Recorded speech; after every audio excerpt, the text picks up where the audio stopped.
Welcome to the MoxStars podcast. I am Menace, one of your hosts, and I'm here with Flash. What's up, dude? Nothing much, man. How are you? Not too bad. It's a beautiful morning, a cloudy morning, so hopefully no light rays on my face. Usually on YouTube, if you're watching us, supporting the show via YouTube, you can see from time to time that it's sunny and I get lines on my face.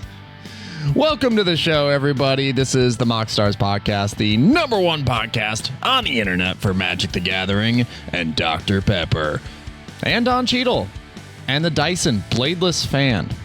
That's just, it's what this show is about. All right, if you'd like to support the show, you can do so by finding us on YouTube, where you can like, subscribe, and ring that bell for more notifications. You can also support us via all major podcasting platforms, where you can leave us a 5-star review to make us look super duper cool. You can also support us via Patreon by becoming an official Pepperhead. For $3 a month, you can become an official Pepperhead, have your name turned Dr. Pepper Red on the Discord server, support the show. You can also support us at the 2-liter tier, $10 a month, like Definitely Jeremy, Poolboy Barry, UWP Quirt, and Aaron Becca.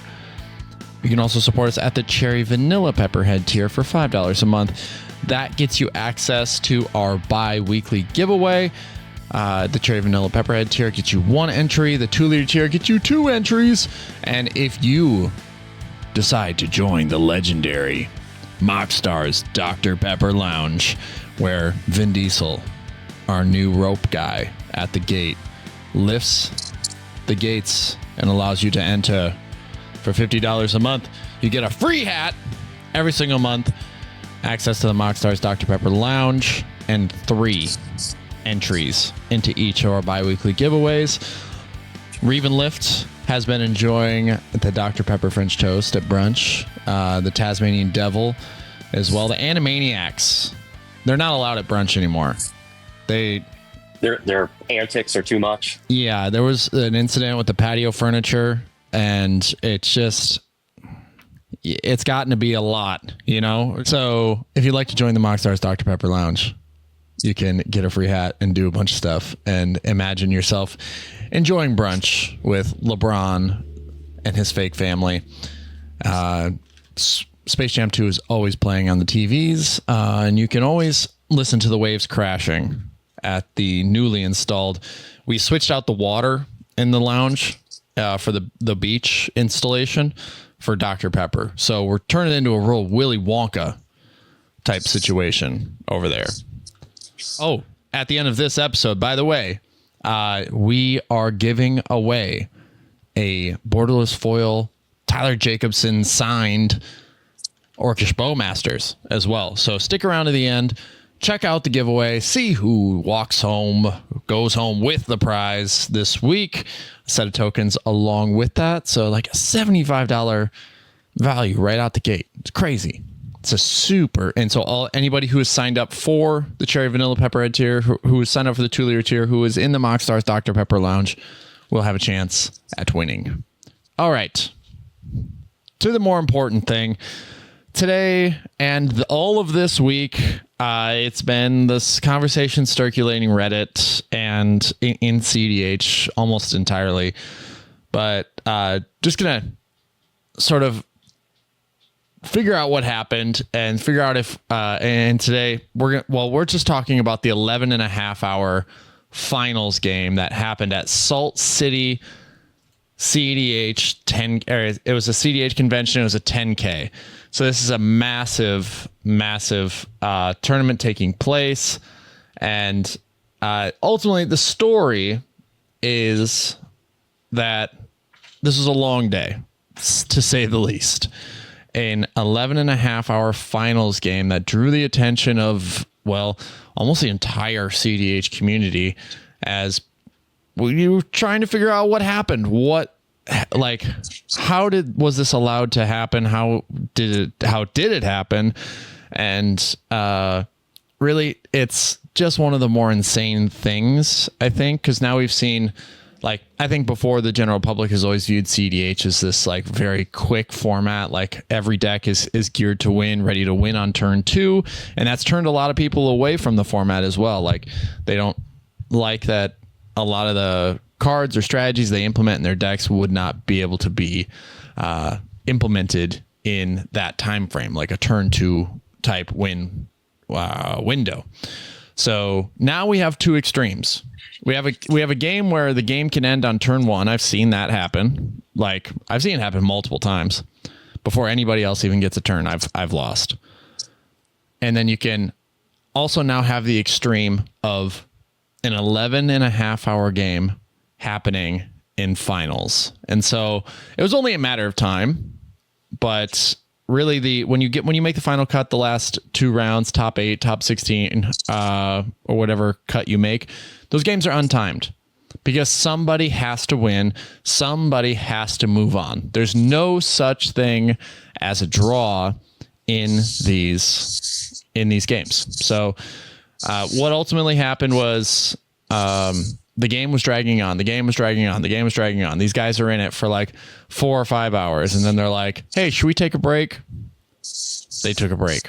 Right. And throughout the course of the game, each player had landed some sort of value engine. And I should just go ahead and so our top 4, the table, was Blue Farm with Stephen McGill. And then we have Rog Thrasios by Kang Win.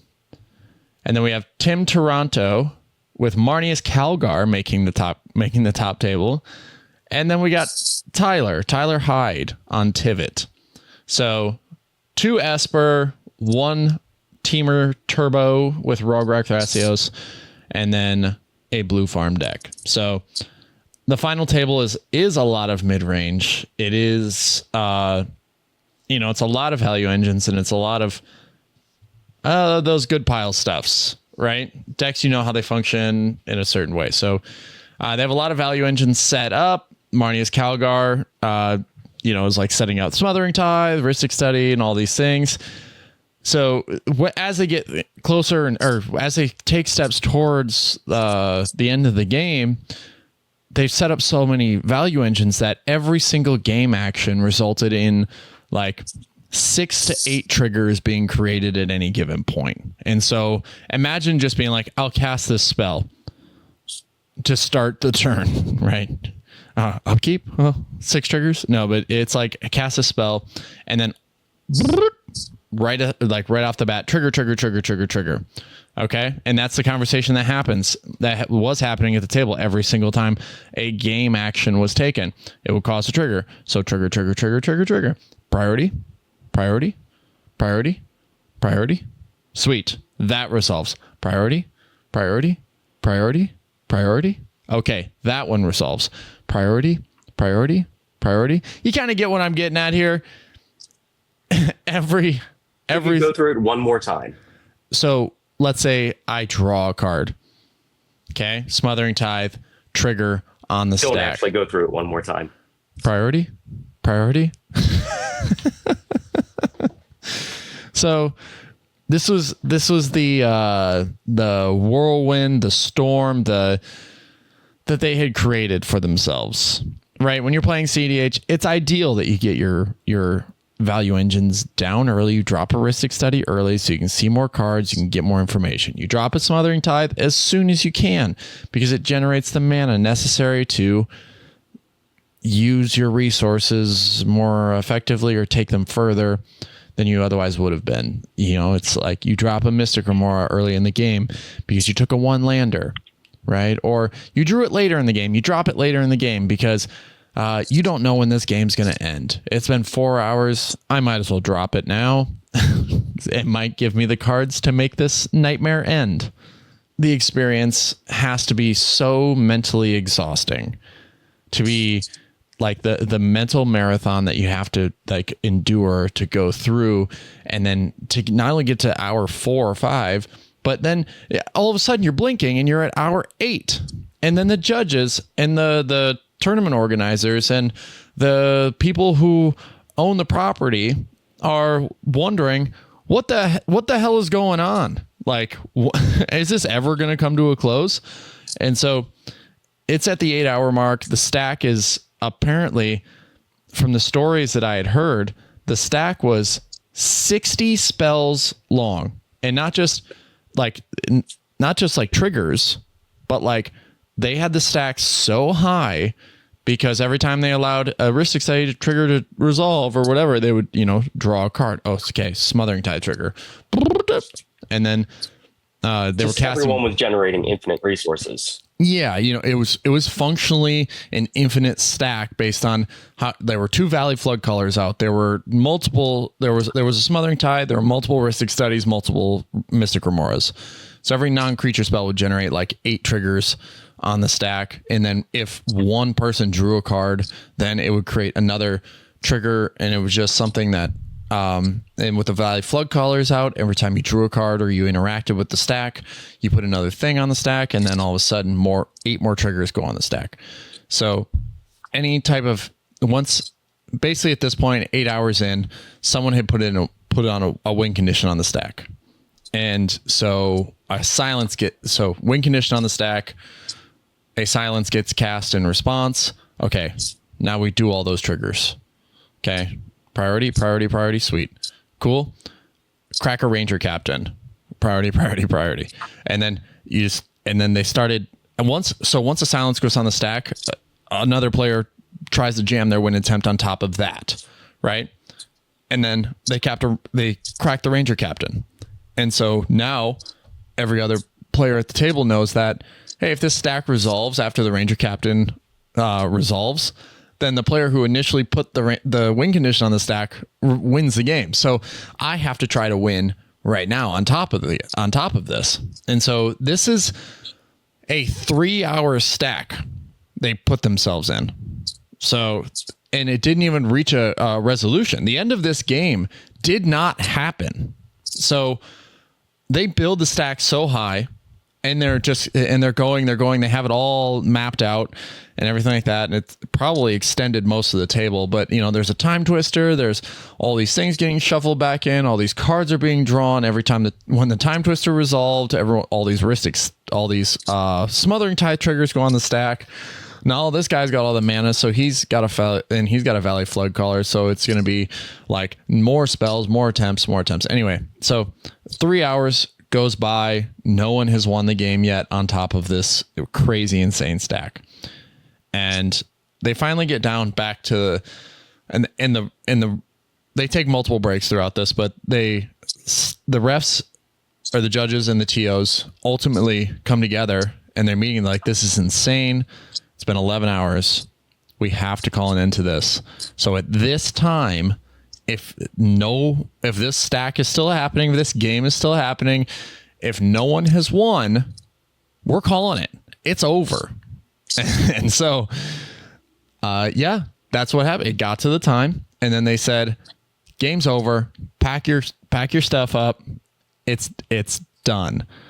Like, we are going to determine who wins based on seeding. So like seat 1 was the person who did the best in Swiss, right? So basically that's how it went down, is that your ranking in Swiss, how you did throughout the course of the day, was ultimately how they divvied out prizes. And if you didn't know, the prize for this, which is why each player was so committed to the bit, committed to playing, was a Judge Foil Gaia's Cradle. And if you're unaware, that's $3,000. So I guess at the end of the day, you could say that it's worth it for them to have done that, to have sat something like $28 an hour. I didn't do the math. $28 an hour. It's a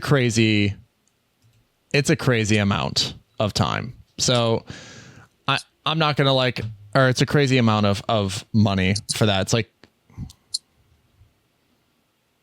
yeah, it's like $280 an hour if you were to win that game, right? So it's one of those things where I get it.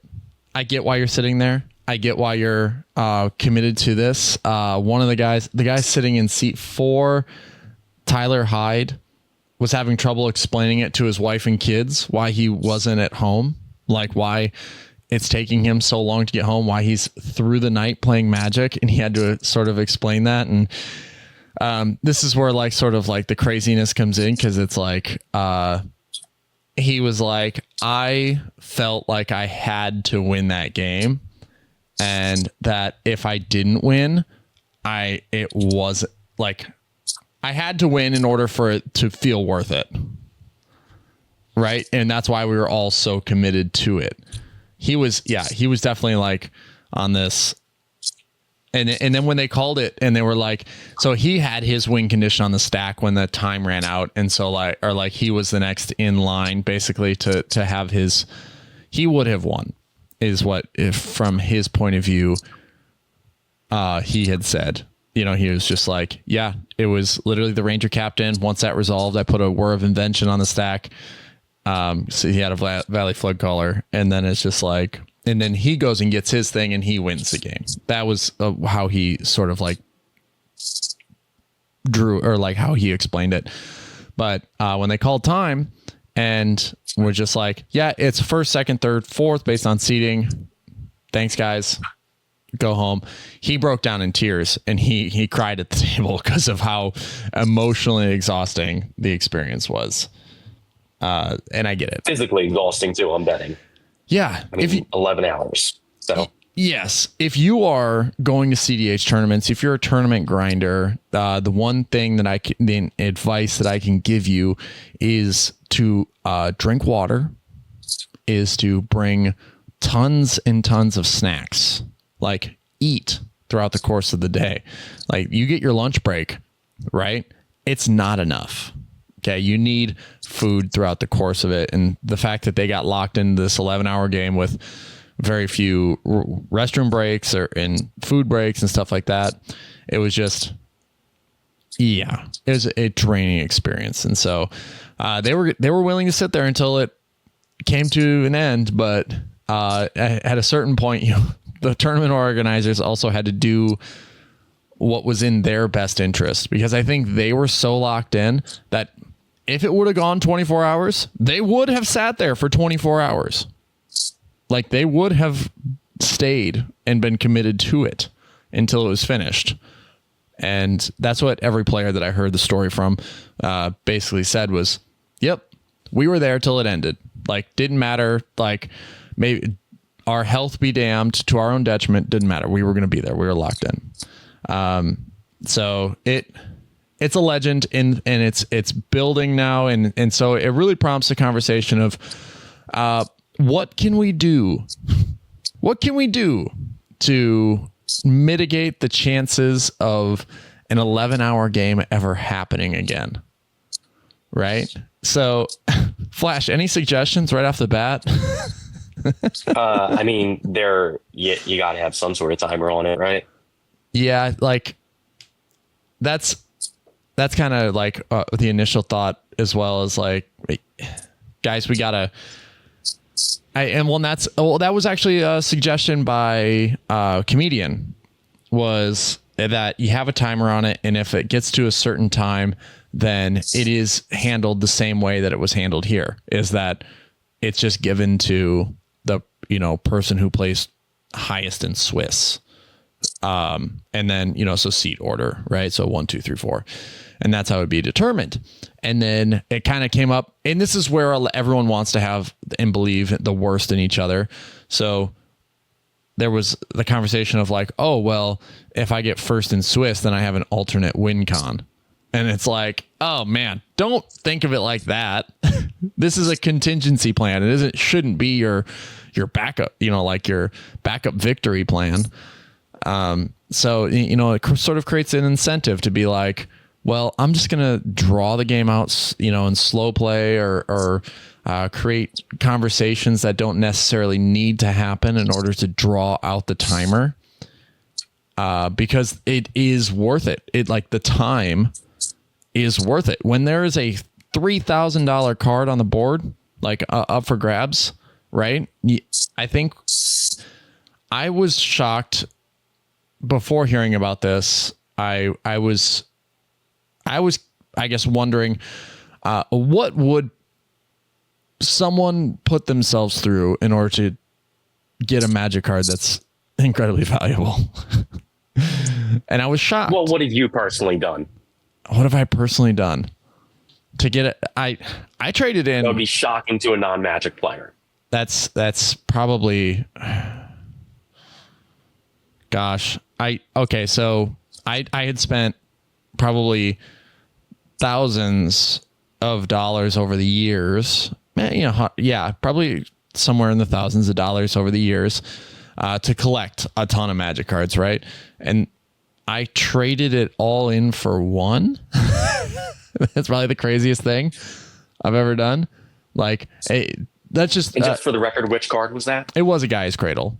Like, okay. I traded in most everything. And at the time, Gaia's Cradle was like $1,000, and so the ROI is not there. If you're a non-Magic player, why you listen to this in your hour? How are you 27 minutes into the episode? Honestly, if you're not a Magic player and you're listening to this, you are insane. Yes, absolutely. And so, yeah, there was one point I traded in everything but my deck because it was an upgrade for a deck I was building into Card Kingdom for store credit. That so years of collection building wiped out in an instant for the pursuit of one card. I guess you could say is kind of insane. But I've never been in like a marathon situation like this where it's a test of wills, so to speak, wills and skills. That there's something there. There's something there.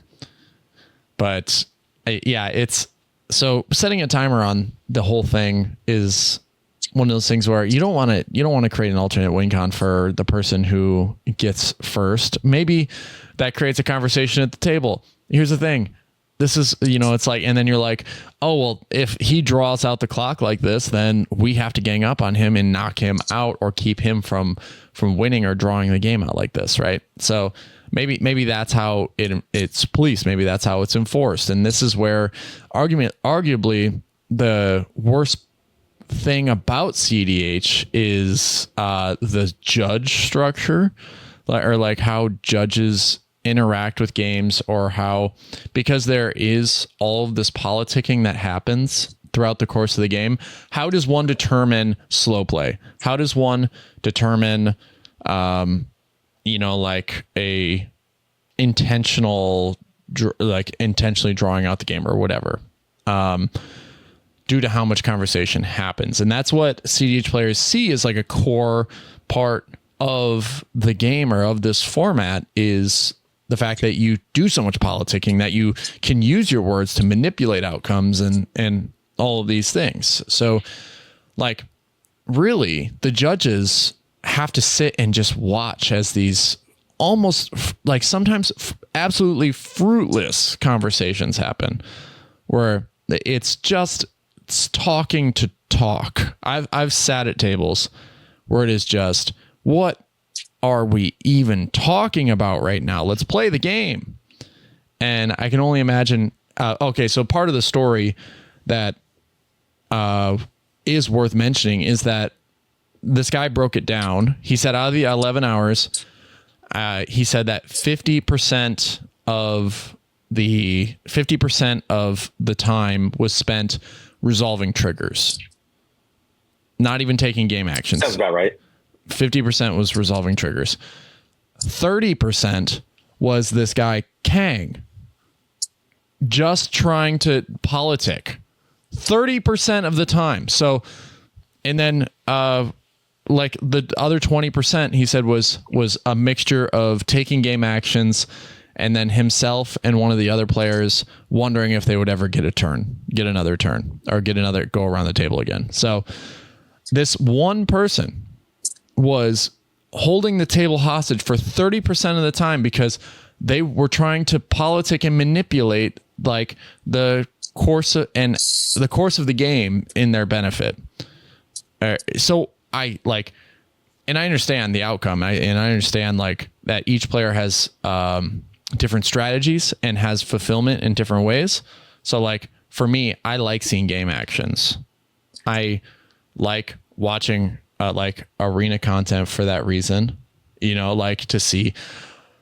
There's one guy out there. A lot of things happen on a board. I just want to see some like the cool interactions. That's why I like cEDH so much, right? It's like I like seeing everything interact in a way that I've never seen before because the game is so intriguing.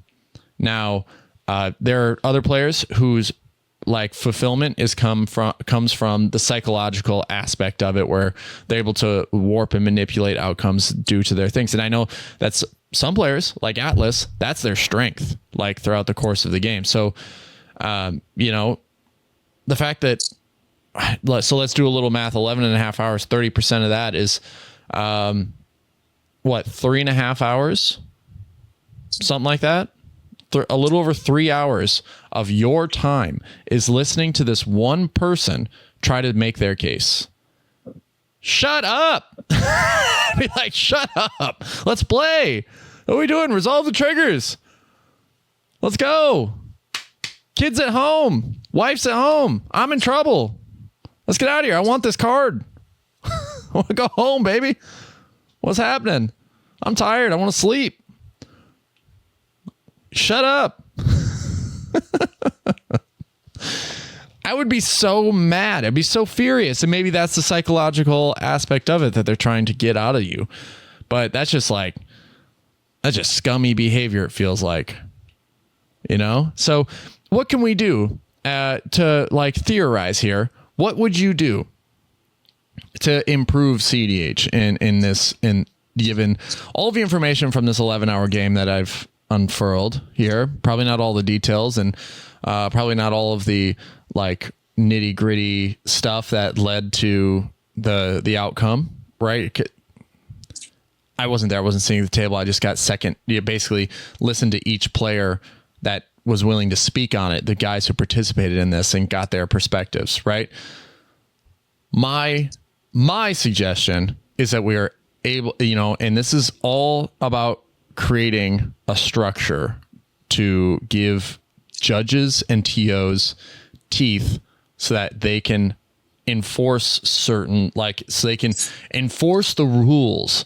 Because, well, in a world and a country where we live, sorry to be slightly political here, where people act without accountability, like they act as if there is no accountability and are never punished for it. Those type of behaviors have bled into all aspects of our lives. And so when there's no accountability, there's no downside to behaving a certain way to get a certain result. It will happen.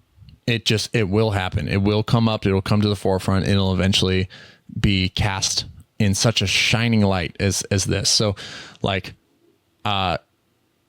my suggestion, and this was talked about in the Discord server, was that we would, that you could implement challenges or timeout tokens, right?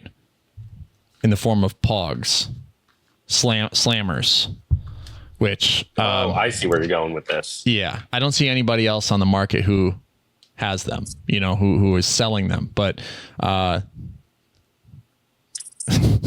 if they... yeah, slammers tokens, right? Timeout token. Here's the deal. We want to have a conversation about what's happening on the stack. I will redeem one of my 2 tokens to insert myself into this. Put the token on the stack. Game stops. No game actions can be taken. Conversation now happens with the person that used their token and the person involved. They get to choose who they want to deliberate with, right? Nobody else, unless they also put a token in, can contribute to that conversation, right? So now you strategically have to like call it a politics token, call it whatever you want. Maybe it's something else, but I just call it a timeout. Just be like, hey, game stops, boom. Why are you doing that? Like, well, maybe, you know, like have the conversation. Is this the best play? Is this in our best interest? I see this happening. I see this happening. You get a certain timer on something that, you know, this is worth like 3 minutes of time, right? And you get 2 of those throughout the course of each game, right? So that also gives you something that the TO or the judges can, like, if you are committing like games or rules infractions or stuff like that, like, and you're found guilty of it, a judge can also come over and be like, you have now lost one of your timeout tokens due to this process of having to deliberate whether or not you have been found guilty of a rules infraction, right? Boom, 1 gone. Now you have 1 less argument to place. You better use that timeout chip effectively. Otherwise, you are not going to be able to politic as effectively throughout the course of this game. Otherwise, someone calls judge and says slow play, right? He hasn't used a timeout chip and he's contributing to this conversation. Boop, slow play. Like, and now you have another rules infraction right there. It's a way to enforce this and deter this behavior about like interacting with the game and stopping things. Making your interactions more deliberate. Yes. In the social aspect. Yeah. Exactly. And now the first argument that was met in response to this was that like, that isn't like the true nature of like cEDH is like that is the politics is the most rewarding part. And I'm not taking that away, right? I'm just asking you to be more deliberate with your politicking, right? Choose moments. It's not to say that you can't be like, someone says, oh, I'm gonna play Smothering Tithe. It doesn't stop you from being able to say like, hey, that's a really good play. Or, you know, like, or to be able to like still say things in small little moments to manipulate, you know, your opponent in whatever way. You just have, when you want to have a conversation about something on the stack, like, hey, do we want to interact with this? Like Smothering Tithe on the stack token. Hey, is this something we should stop? Like, boom, use your token. Is it worth conversing about? Every player at the table should know, like, you are there, right? You are there. You are at a cEDH tournament. Every single player at the table should know that what the implications of a Smothering Tithe on the stack or what the implications of a counterspell or a silence on the stack means to the structure of the game, to the outcome of this moment. So no one should need 5 minutes at a time to determine whether or not the silence resolves, right? You can take, sure, 30 seconds, right? It's all a lot of gray area, right? To be like, judge slow play, right? Like silence on the stack in a critical moment, right? It might take you 30 seconds to a minute to think about whether or not you want to interact with that. I get it, right? I'm not in that. This is rule implementation doesn't necessarily stop you from doing that. It just encourages you to be more deliberate with how you want to initiate conversation throughout the course of the game, right? Because we need the game to move forward.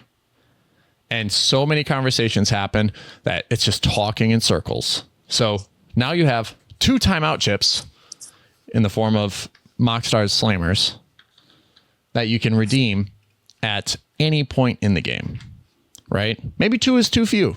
Maybe you need 3, right? But the more you add, the less value they hold. So ultimately, it's just a matter of respecting everyone's time, respecting everyone's knowledge of the game, and respecting everyone's intellect as a player and skill as a player. So when something goes on the stack, good, you know, like priority, whatever, like, sweet. Yeah, that resolves. Moving on. Next thing. Let's keep going.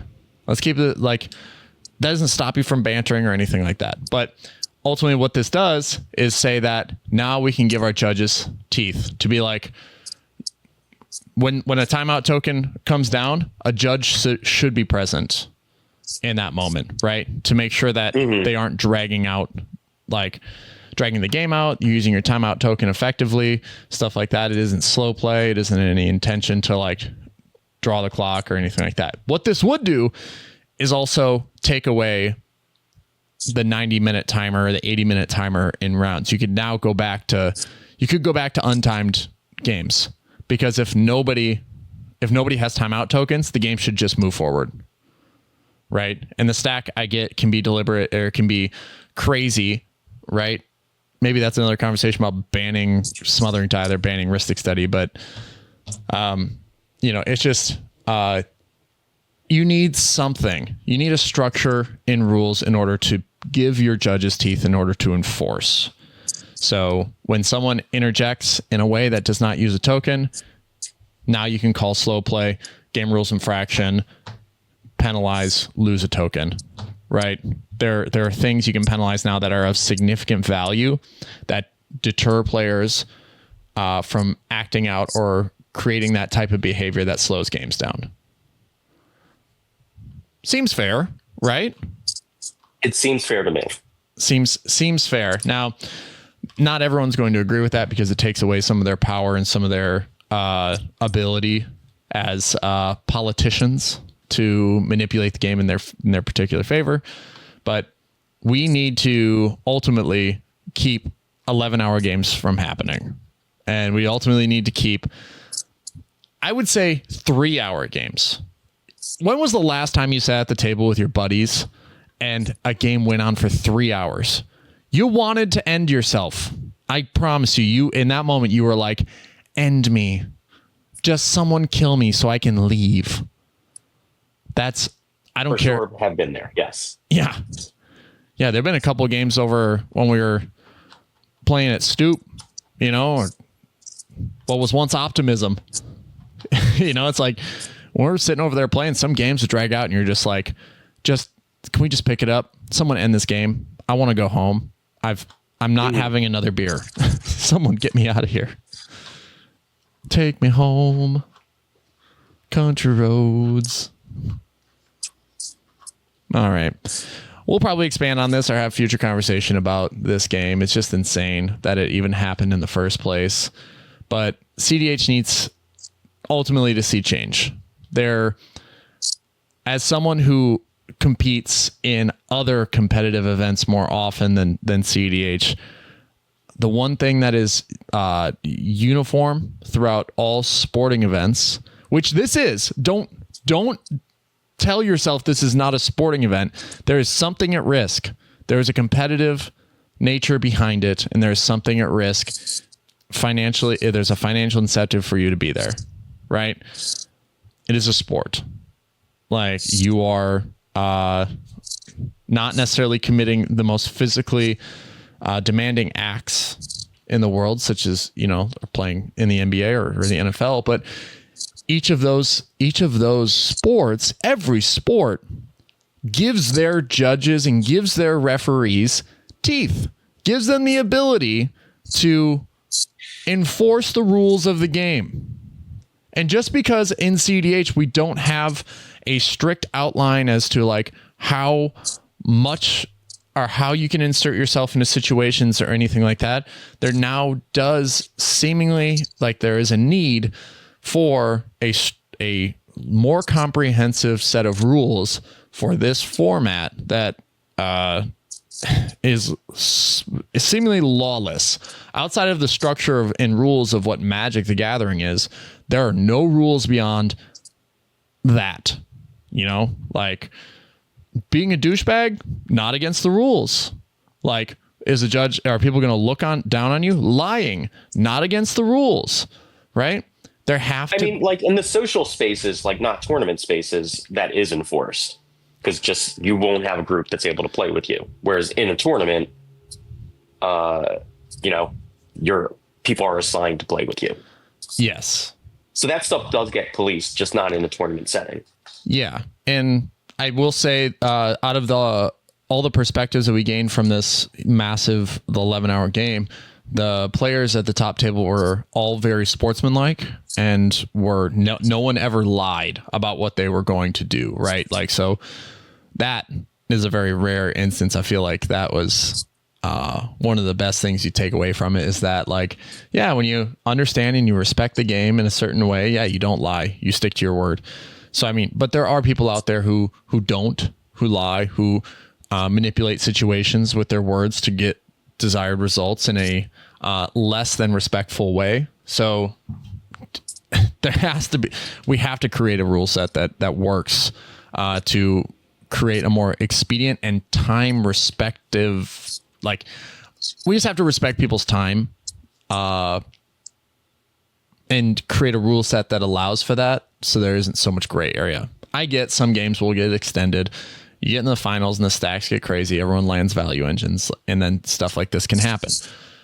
But like, this is an extreme example. This is extreme, but it is a common problem. But it is common for a finals game to go for 3 hours or more. So, when we are expected to complete Swiss rounds in 80 minutes. So that's the other aspect of it, is like, now we need to have some sort of like equity across all games, so that, like, if you're expected to climb the ranks in 80 minutes per round or whatever, then we should be having a rule set that can enforce that, so when you get to the finals, it isn't 3 hours. On the extreme case, it is. But most of the time, a finals game should probably average out to be the same amount of time as a round of Swiss. It's like that. There's no sense in. I get that everyone at the top table is very skilled in their ability to talk and play the game, but there's no reason. There's no reason that it should ever go beyond 2 hours or 2.5 hours. In extreme cases, yes, but 11 hours, insane. Absolutely insane. I never want to be a part of. I never, quote me now, never want to be a part of any game that goes for 11 hours. Just sounds awful. Yeah, it's like those 23 inning baseball games that are just excruciating to watch. Yep. And at the end of the day, is it a story to tell that, yes, I watched the 11-hour live stream in its entirety. I am a superior human. I did it. I stayed to watch the Phillies play 23 innings of baseball, and they still lost. I am a superior... Which just happens. Yeah. You are the superior human. I tell the story, sure, great. But damn, if that isn't just, I don't know. Everyone chooses 11 hours of your life. Yes, exactly. 11 hours of your life gone. Look back on it. And they did say, a lot of players did say it was rewarding, or like the 4 players that were at the table said, it was rewarding. It's fulfilling. I'm happy to have been a part of it. I have no comment. No comment there. All right, Flash, any final thoughts on this crazy conversation, this rant, you could say, about how to avoid 11-hour games? No, I mean, I just feel like I would be bummed out if I was stuck in one. Yeah, you'd just be sitting there scratching your head. Like, I guess if you can put a win condition on the stack, or if you have a win condition on the stack at the start of the 3-hour stack, you're probably going to sit and see if it resolves. I would imagine. I don't know. Maybe I just pick my things up and go. But for $300 an hour to potentially win a Gaia's Cradle, that sounds pretty... I don't know. I still don't know how to do it. It's cardboard, everybody. They're cards. I can go to FedEx and get a Judge foil Gaia's Cradle for 10 cents. For 10 cents. Yeah, imagine missing your kid's birthday because you were playing a game of Magic. I couldn't do it. No, I just can't. All right. This has been the MoxStars podcast. This probably won't be the last you hear of 11-hour Magic games, but I hope you've enjoyed this week's episode. If you felt like it's a slog and you're hoping to see who won the giveaway, well, we've got there. We are here. You're moments away. If you'd like to support the show, you can do so by liking us on YouTube. With 535 subscribers, you can like, subscribe, and ring that bell for more notifications. You can also support us via all major podcasting platforms. We can leave us a 5-star review. It helps new listeners find the show. It's super helpful and beneficial for the MoxStars podcast. You can also support us on Patreon. Like we said, if you sign up for the Cherry Vanilla Pepperhead tier for $5 a month, you get one entry into each of our bi-weekly giveaways, and you get a shout out at the end of each episode, like maybe Anthony, Mono Greg, Jacob Hibbard, Tommy Cypher, K Mr. K, and Will Rule. You can also support us at the 2-liter tier for $10 a month, get 2 entries into each of our bi-weekly giveaways, or join the MoxStars Dr. Pepper Lounge with Reeve and Lift for $50 a month. You get 3 entries and a free hat every single month. We also have the Got Glarb hats in stock for $40. One can be yours. You can reach us at moxstarspod@gmail.com. Reach out there. Let us know if you're interested in the hat or if you want more information. And yeah, we can see about getting one in your hands. They're super schmaxy. Oh yeah. You got Glarb? I got Glarb. All right. This has been the MoxStars podcast, the #1 podcast on the internet for Magic the Gathering. Dr. Pepper, Don Cheadle, the Dyson Bladeless fan, and supporting your employees in their workplace. Yup. I went there. We're the #1 podcast in that. That was a good reference to something we said earlier in the episode. Absolutely. We're out of here. Peace. Bye. All right. If you made it this far in the show, you know what it is. It's our bi-weekly giveaway. And this week we're doing a big one. It's that foil, borderless foil, Tyler Jacobson signed Orcish Bowmasters. So let's go ahead, shuffle it up 3 times. 1, 2, and 3. And we're going to spin the wheel, see who wins. Let's go. Who is it? Who is it? Who is it? Who's it going to be? Who's it going to be? It's Reeve and Lift! Congratulations, Reeve and Lift. You have won yourself a borderless foil signed Tyler Jacobson Orcish Bowmaster. Congratulations, and thank you all for participating. But if you'd like a chance to win one of these giveaways, make sure you sign up for the Patreon at the Cherry Vanilla Pepperhead tier, or even the 2-liter tier, or even the MoxStars Dr. Pepper Lounge, like Reeve and Lift here, getting hats and prizes. Thank you all again, and thank you so much for listening to the MoxStars podcast, the #1 podcast on the internet for Magic the Gathering, Dr. Pepper, the Dyson Bladeless fan, and Don Cheadle. Peace!